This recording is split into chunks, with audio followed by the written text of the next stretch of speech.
Espera que eu vou.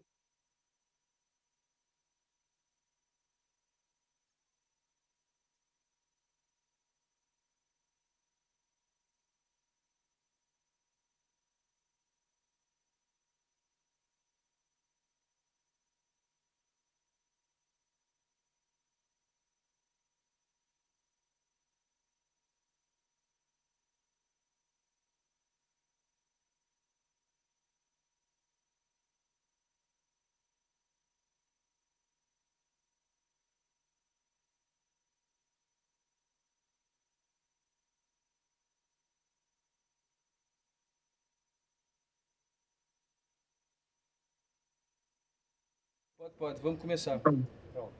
Let's start, Jorge. sim, só 2 segundos. Tudo bem. Tá tudo pronto? À vontade. Sim, sempre à vontade. Não, dê-me só 2 segundos aqui.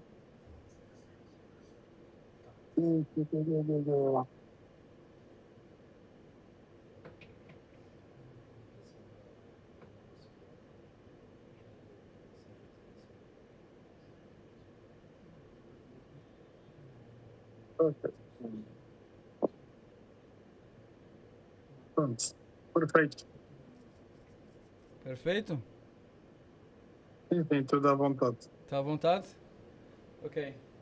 5, 3, 2, 1. Gravando. Hello, guys. So, finally, we're here in this beautiful, sunny Lisbon. Just trying to relax, calm down a little bit. It's in the middle of the day. We have here the communities of Chile Banks with his 3,200 people. Nuno, Jody, also giving some prestigious company. He's going to be the interview next here. I just want to thank everybody that is watching live this amazing interview that I'm going to start. I'm going to tell you whom I'm going to interview.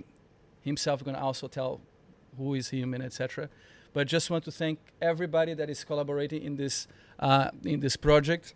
It is amazing working with you guys, Chili Bangs, Rockor Labs, Disrupted Media, Ahmed Rafai. I want to say hello to everybody from Dubai that is also from this amazing family of Web3 that is trying to build something very good, that is passionate about the power of blockchain in the society, understanding that can be the bridge of transforming a lot of things, making the life of people much, much better in our understanding. We're going to have a lot of more time to kind of to discuss that, to recover from the amazing celebrations here in Lisbon that Portugal advanced for the quarters of finals to the European Championship. This is very, very interesting for us. And for sure, we have a lot to celebrate with the amazing spirit that is also in the other side, almost the other side of the planet, not so far from here, but in Dubai, with our amazing, amazing friend, brother. There is many predicates I can tell about Ahmed Hafai and Disrupted, bringing so much good energy to us here. So we're gonna start this interview. We are interviewing today Jorge from EcoX. For sure, just like what I'm gonna speak about him for the ecosystem of Portugal and what is his relevance in terms of what is happening here is, I think it's pretty much limited. So I prefer to welcome our great friend Jorge from EcoX to himself as a guest here today in our Zebra Talk Disrupted Web3 District to ask him and first welcome Jorge to our Web3 District Disrupted Talk. We're still trying to figure out the name, but I think Web3 District Talk is very interesting. Thank you for joining. We would like to understand a little bit of your background connected with blockchain, and feel absolutely free to take from tell a little bit of your background, and then we can move further on this amazing interview, and we can kind of surf in other questions and see how far we go in our amazing conversation. Feel absolutely free. The stage is yours. Thank you one more time for attending our interview. Feel absolutely free to share with us your journey with blockchain and what EcoX is about. Okay, sure. My name is George Sebastiao. I am actually Portuguese Canadian. You can say more like a modern Vasco da Gama. I was born in Lisbon, but I moved to Montreal, Canada, and then I moved towards the Middle East almost 29, 30 years ago. And it's really been a pleasure to be in technology for now almost 36 years. So I want to take Bravos, Disrupted, the team at EcoX, Chili's, which I met a few times, and Lisbon as well. We have done quite a few events together. So my focus has always been technology since the beginning, but you can say the journey towards new decentralized technologies like Web3, blockchain, to some extent cybersecurity, and now decentralized AI started a little bit around 8 years ago. So that was the same time that the EcoX got built. EcoX actually, by the way, stands for ecosystem. X stands for connections. It started originally as a series of meetups that we organize regularly on a weekly basis. And we grew from groups of about 20 to sometimes over 150. So we even organized a week-long blockchain conference. We have actually done the event today in meetups in over 12 countries, including Lisbon, London, Bahrain, and so many other places around, even Hong Kong as far. So the idea behind this is very simple, is that today, every time you introduce technology or a new technology, like, for example, blockchain as an example, and Web3, which is an augmentation of what blockchain is, because it covers much wider topics, is you have a lot of talent that comes in, a lot of ideas, a lot of startups. Now, what you need to do is you need to create a way to augment that synergy by giving them the necessary tools to actually succeed. So although initially we started as a meetup organization, we quickly evolved into providing these startups the necessary resources to actually be successful. And we found a formula that we considered to be quite simple, being from a mathematical background, and we call this MBC. M stands for money, B stands for brains, and C stands for contacts or connections. So if you're a good startup in technology and you want to have a solution that drives a lot of adoption and becomes successful, you need some investment. So this investment will give the founders and the team enough runway to experiment with variations of the solution and to actually create an MVP or a full-blown production system, and then scale it up to meet with the markets that they're trying to access. But this by itself is not enough. Then you need access to resources, or we sometimes will call brains. So you need smart people. So you need human capital, human talent. So being in places like Saudi Arabia, Dubai, Bahrain, Kuwait, Qatar, Oman, etc., in GCC, when I arrived 30 years ago, there was no startups. But today in a place like, for example, Dubai, if we look at the MCC last year, I think 9,000 companies got registered in one single free zone. So it imagines the amount of talent that is poured into the region. So having access to that talent, it allows, for example, the team to complement their shortfall in skills, whether they need somebody in security, they need somebody in marketing, they need somebody in sales, to actually get access to those resources. But the last part is probably the most important, and what we call connections. Because at the end of the day, you may build a great product, you may have good investment in the startup because you were able with the right pitch to reach to the proper investors, but you actually need to do sales or business development or marketing. And this is only going to happen if you have the necessary relationship and connections to execute on the plans that the business has. So we found that relationship with connections is what enables your business to succeed. Sometimes those connections might be, for example, from the legal aspect. So you need to understand what licensing you require. And then those connections need to extend to the various markets. Nowadays, I have a good friend by the name of Brock Pierce, which has done many startups. He's one of the original co-founders of Tether, which he later sold. Probably the most adopted crypto or digital currency assets that we have today, even much bigger than, for example, Bitcoin. So because everything today uses somehow USDT, USDC, or some variation of the above. So he created what I sometimes call very important, which is the modern definition of a billionaire. And the modern definition of a billionaire really says somebody who creates a solution that actually helps a billion people. So the idea is that how through your connections you can extend the solution to reach these markets that have a billion people. And today, yes, we have many markets that have a billion people. So we have a billion people in Africa. We have a billion people like China.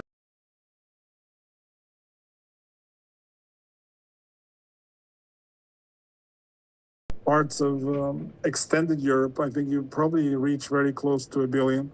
And then you have the entire North America to South America that probably addresses the remaining almost a billion. So the idea is that each one of these markets has very distinct capacities for being able to afford the solutions that are provided to them, to provide inclusion. And you need to understand the motivations that they do to actually drive the necessary adoption. So it's not really about making a lot of money from a specific solution, but actually drive adoption. And I think that's the real key factor today that is actually slowing down the adoption of Web3. And when we talk about Web3, I sometimes talk today about Web 2.5. So we have Web 2, we have Web 3, and most of us are actually somewhere in the middle. We're trying to take people from Web 2 and drive them to go towards Web 3. And the way we can actually drive that adoption is by creating bridges between those two worlds. And one example of those bridges is something like as simple as affinity points. So you can go to the Web 2. Every time an action gets done by Web 2 people, whether it's play a game, watch a video, or do some kind of activity, you get or earn some rewards. Those rewards of points, very similar to air miles, exist for quite a number of years and have been very successful in Web 2. In Web 3, we have a decentralized wallet, which provides really access to digital assets or cryptocurrencies. And the idea is, how do we take these affinity points and we migrate them towards the decentralized Web 3.0. As you know, many of the blockchains that we have today don't necessarily always have the performance or the scalability requirements to address large volumes of transactions, for example, 1 million transactions per second. But if you're trying to support the new generation of applications, whether they happen to be smart cities or they happen to be decentralized gaming applications, then those Web3 solutions need to scale up to that. And that's where the Web 2.5 today plays an important role of creating a bridge between Web 2, which is already extremely scalable, and then help Web 3 drive adoption towards intermediate solutions until the maturity reaches the level where that scalability is actually there. So we live in very exciting times as we drive this new generation in adoption of new technologies to drive inclusion across those billions of users that exist in the various continents that we're trying to service. That's amazing. That's very interesting thesis, and not only thesis. For the people from Dubai, that in just let's say one very short paragraph, how EcoX. I know myself. Ahmed knows. I think many people knows, but I want you to tell people how EcoX translates this value proposition that you're describing right now as being an enabler, facilitate this and catalyze this ecosystem, bridge and grow this ecosystem in which involves people from agnostically on tech, not necessarily Web3 or Web2. How EcoX materialize this into, it is a platform, it is event.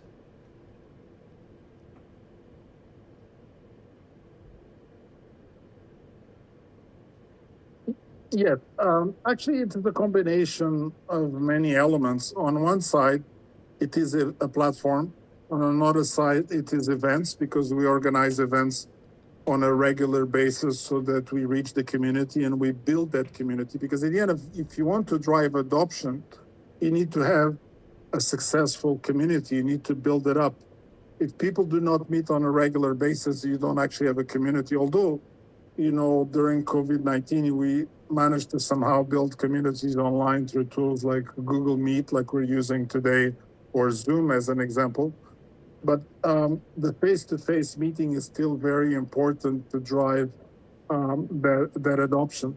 And then the next step is to actually get the resources that those communities need as they create these new solutions, and they want those solutions to be successful. And as I mentioned, the three primary legs of the stool that these startups require, on one sense, is capital, where that capital happens to come from angel investors, from venture capital, from family offices, from token raises, through other means.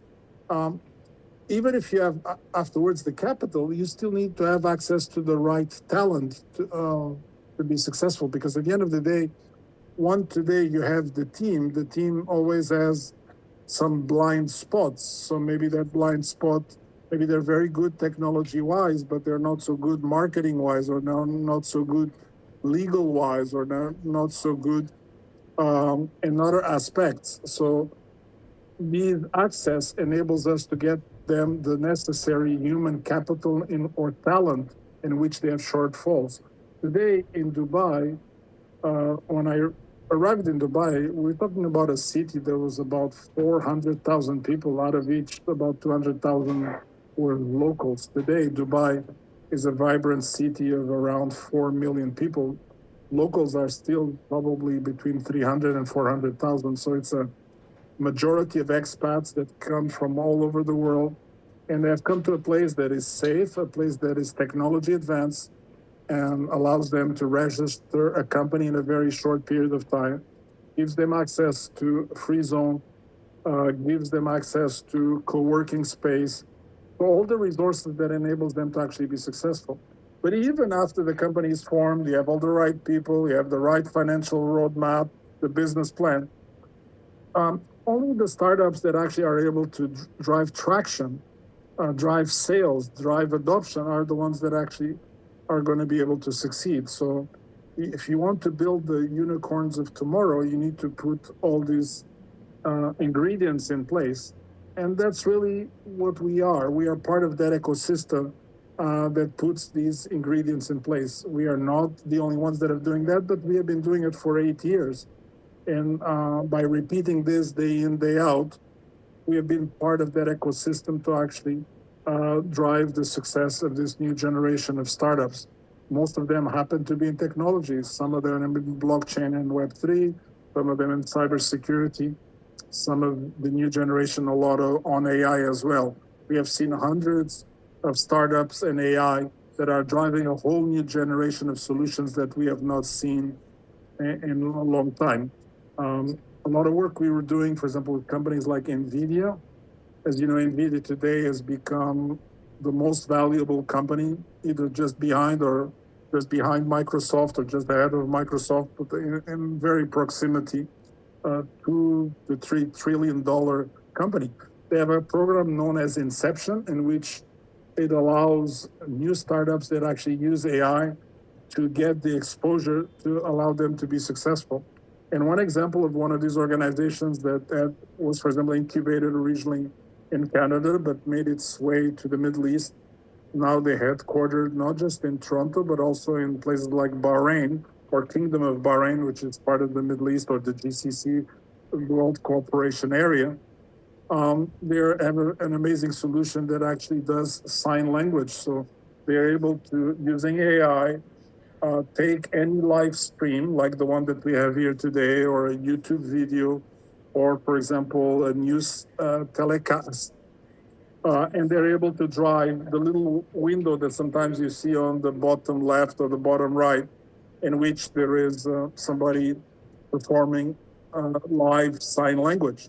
The only thing is that this sign language is completely AI generated because it's interpreting the contents that is actually streaming to the platform and is able to drive the necessary tokenization of what is happening on the screen and then transform that into sign language. And this is all happening in the last 1 year. You understand? So this acceleration of new ideas and startups has driven an immense amount of new startups to the region.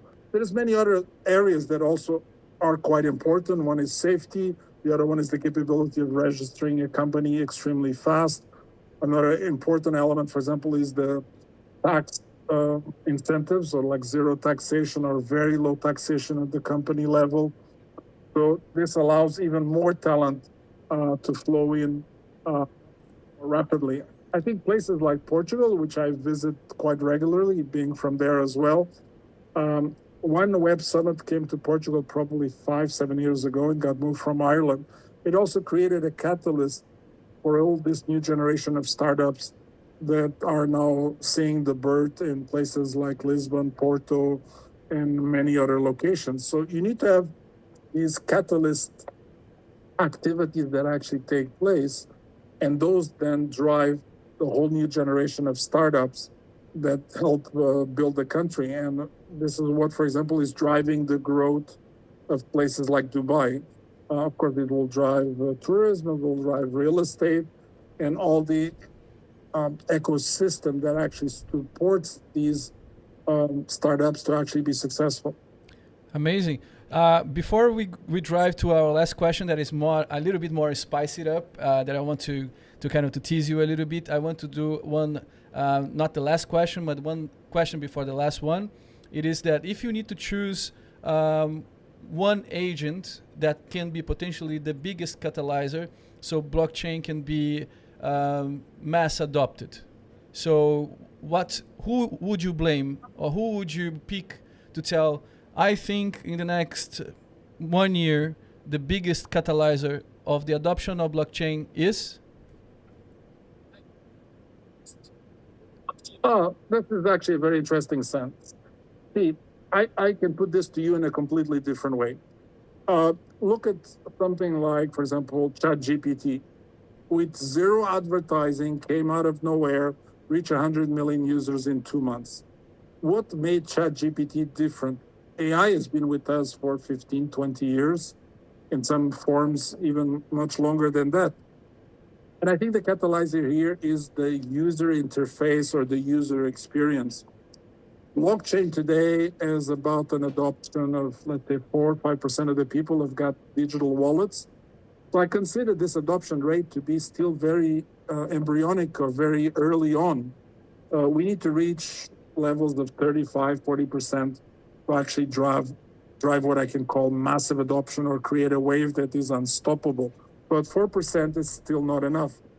But what is stopping that? And I think is the solutions that we have seen so far in the market are simply not friendly enough. They cannot address the average user. And sometimes when I look or I do a presentation, I do something like 100 presentations per year, I say, don't look at the technology guy as the user of the solution that you're providing. Look at the doorman, or look at the taxi driver, or look at the barman that actually served you the drink when you came in. These are the mass adoption people that you're trying to reach. They're the ones that they want a solution that is so easy to use that, for example, you don't figure out that there is actually blockchain behind it. It means you have to eliminate all the things that are difficult in blockchain, things like the seed phrases and many others. So the solutions that I think are going to drive the mass adoption of blockchain, I consider 2 or 3 of them. One is the new generation of digital wallets that take place, that make that experience very easy and very simple and pragmatic to use. That's number one. Number two is the new generation of what I call super apps. These are apps that have multiple levels of functionality and combine those from various sources. For example, in places like Asia, we have something like Grab, which is a super app that allows you to order food, order transportation, reserve a hotel room, and many others. In the Middle East, we also have a very similar apps as well. But today, many of them do not allow you to use decentralized or Web3 wallets within them. So super apps, I think, is another extremely important area. The third one that I think is as important as the first two is the solution that actually combines several technologies together. What do I mean by that? I mean, not just blockchain mixed with AI, mixed with other technologies. And by combining these technologies in a seamless way, you provide a much more rich user experience that adapts to what the user is looking for. Let's look at an example that's something that has been relatively successful in the traditional online banking sector, which is Revolut. Revolut actually set a standard for what it is to open a bank account and make the first transfer. And that standard was 12 clicks. That means from installing the app to registering on the app to making the first transfer, you can complete all these workflows in about 12 clicks. That's a very short period of time or a very friendly user experience without any specific training to allow users to actually do that operation. Once we start to achieve these levels of friendliness in Web3, I think Web3 will actually explode in a very massive way.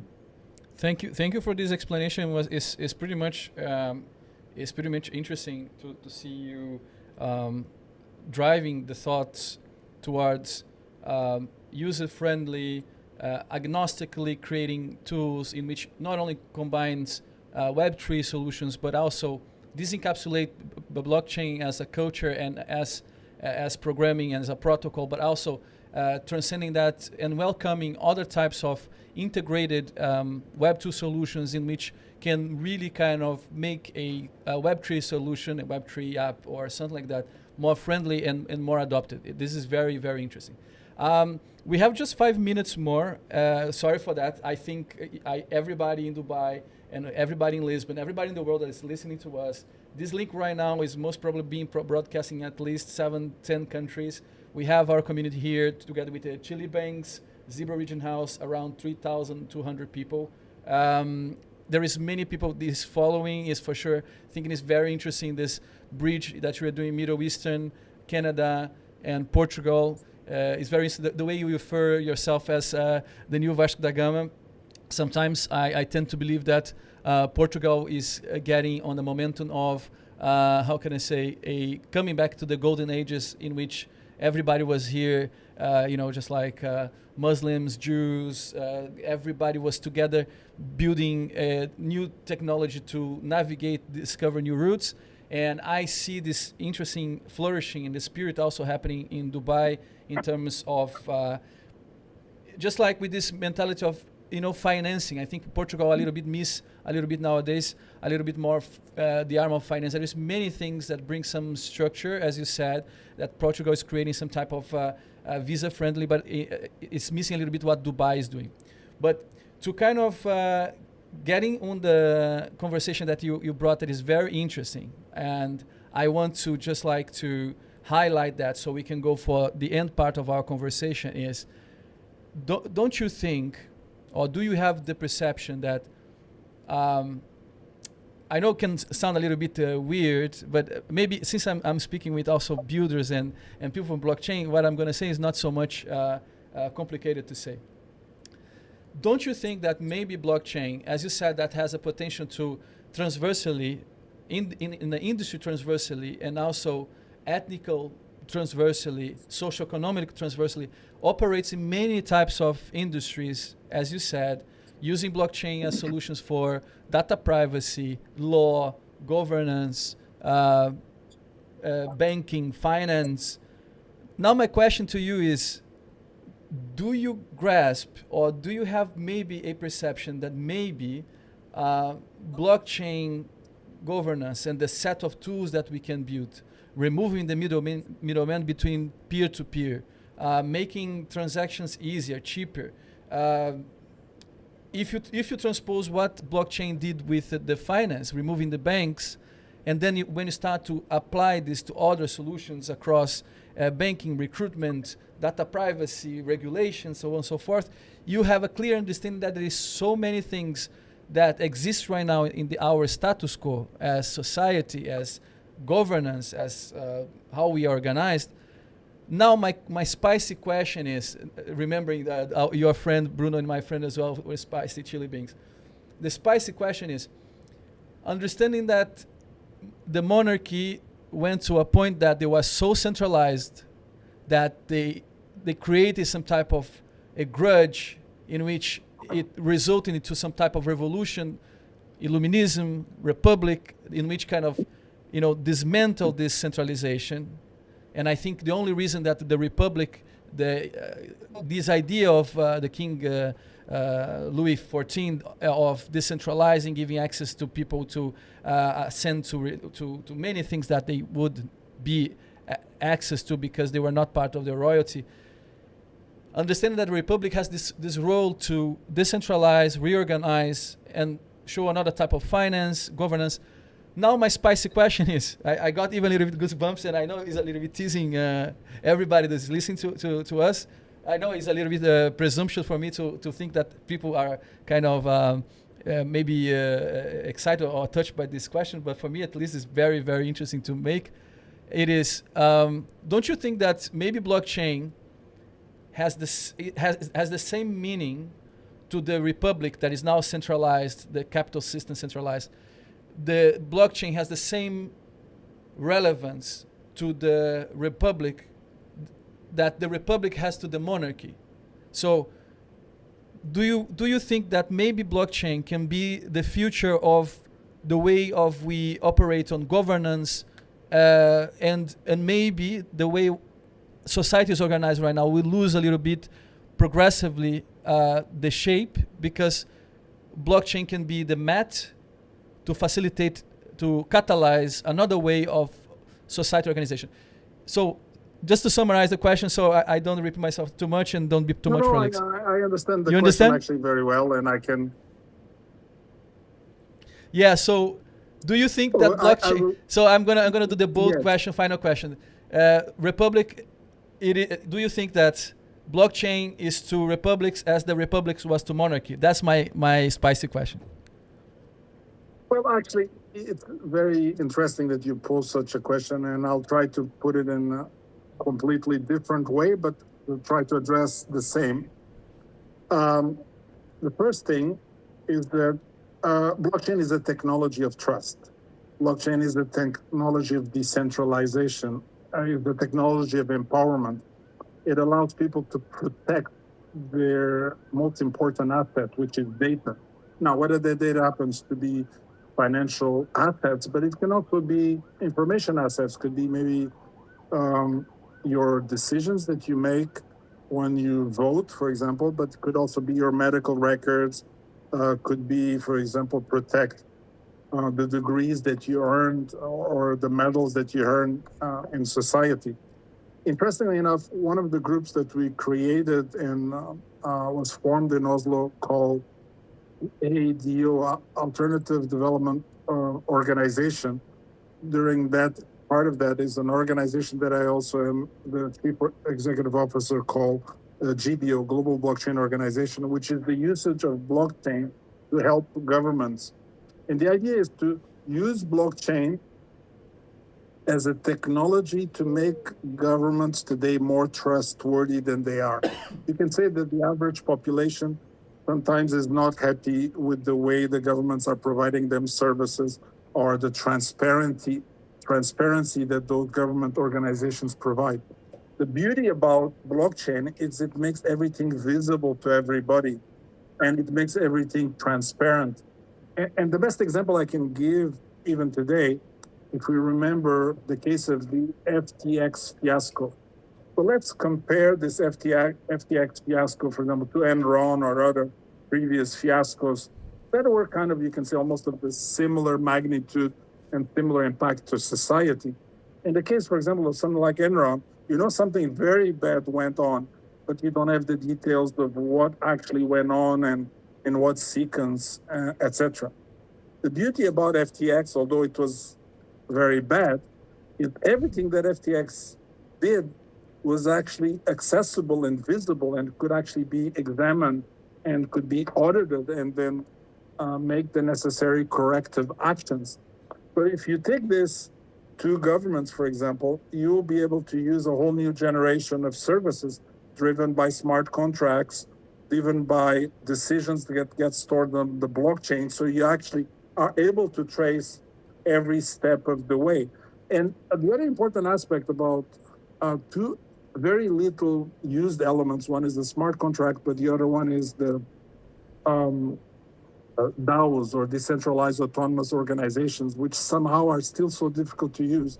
The adoption of those two in a massive way will have very big impact in the success of blockchain.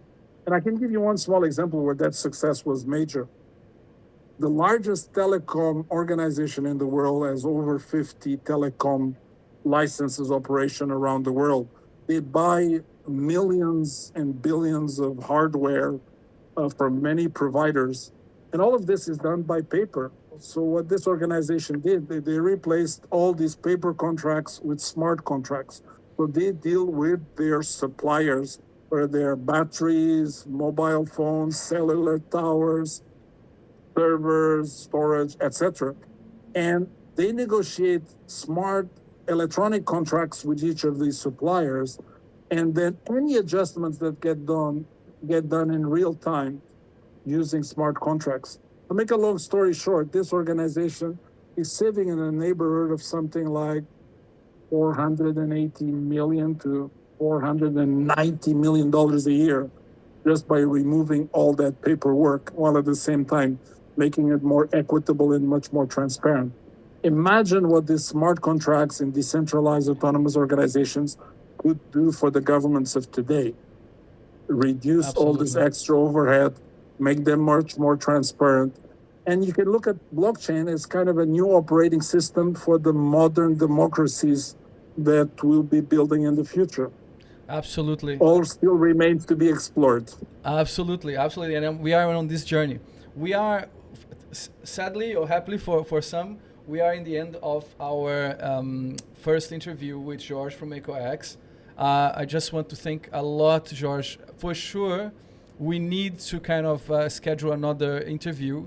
Right now, every month, we're going to have every Tuesday, the first Tuesday for each month, right, Rafael? We're going to have here interviews, instead of doing events here at Zebra Region House and Disrupted Web3 District here in Lisbon. We're going to have this type of interview with audience, interviewing other people, and you are more than welcome, so we can kind of schedule another time so we can interview you, because this conversation is so amazing. I want to make sure that we do, how can I say, a sequence of that. Thank you very much, Jorge, for joining us. It's my pleasure. Foi grande prazer. I hope everybody enjoyed as much as I did, and looking forward to having a follow-up discussion in the future as well. Amazing. I want to ask you to stay just like 2 minutes more, so I can talk with the guys from Dubai and explain a little bit more about the Web3 district. But stay with us just like 2 minutes more, and then we're going to go to the next interview with the great Jordi Aleman from Tom Banking. We're going to have amazing discussion, also understanding his journey. It'll be very, very interesting. Thank you very much, Jorge, one more time. Guys from Dubai, from Lisbon, everybody that's watching us, apologize us for a little bit this, this what we call it, I think in Middle Eastern is balagan, right, Jordi? Balagan? You still also use balagan there? That's when it's a bit confusing, no?